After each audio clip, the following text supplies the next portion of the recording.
Observers say the arguments presented in the article titled Reunification will only make Taiwan better, published by China's state-owned media China Daily, are flawed. The article was written by Li Zhenguang, Dean of the Taiwan Research Institute at Beijing Union University. Li says, once reunification is realized with the strong backing of the motherland, Taiwan will witness improved economic development, more secure energy and resource supplies, enhanced infrastructure, stronger security safeguards, broader international engagement, and greater well-being, as well as a richer cultural and spiritual life for its residents. Li was referring to Taiwan's unification with the motherland China. Observers say Li's arguments are farthest from the truth. Taiwan is a wealthier country than China. Although China's GDP of $18.7 trillion is much higher than Taiwan's $884.3 billion, experts would argue GDP per capita, which is the average economic output per person,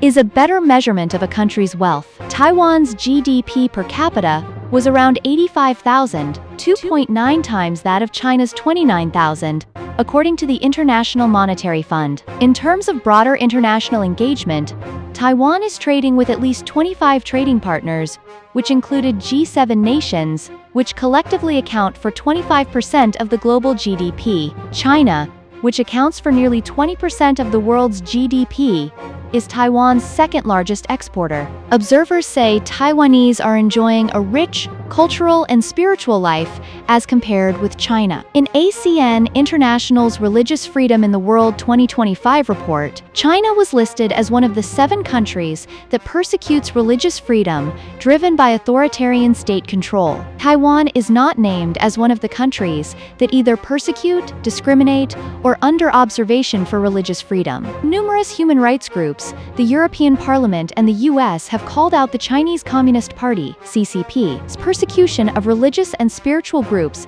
such as Falun Gong, Christians and Muslim Uyghurs. China Tribunal conducted an extensive investigation and concluded in 2019, forced organ harvesting has been committed for years throughout China on a significant scale on Falun Gong practitioners, as well as the Muslim Uyghurs. Observers say Li's claim that Taiwan will enjoy stronger security safeguards is ironic, because Taiwan is not facing any threat except from China. The CCP claims Taiwan as its own, and has been ramping up rhetoric for Taiwan's unification with China, including using force if necessary. Li accused Taiwanese President Lai Ching-te's anti-reunification rhetoric to reverse his political decline. Lai's provocative rhetoric against reunification is a futile attempt to reverse his political decline on the island. Driven by the selfish political agenda of pursuing independence, the DPP authorities have ignored mainstream public opinion in Taiwan, recklessly wasting public funds on militarization.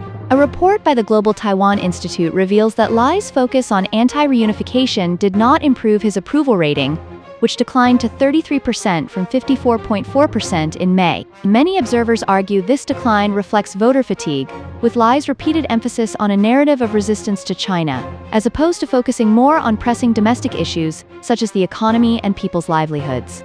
Lai administration has also faced sharp criticism from the opposition and certain domestic industries, after the US imposed a 20% tariff on Taiwanese exports, higher than Japan and South Korea. A recent survey released in July showed an overwhelming 82.6% of Taiwanese do not support reunification with China, 34.6% expressed the desire to maintain the status quo indefinitely, 26.5% to maintain status quo and decide at a later stage, and 21.5% to maintain status quo and move toward independence.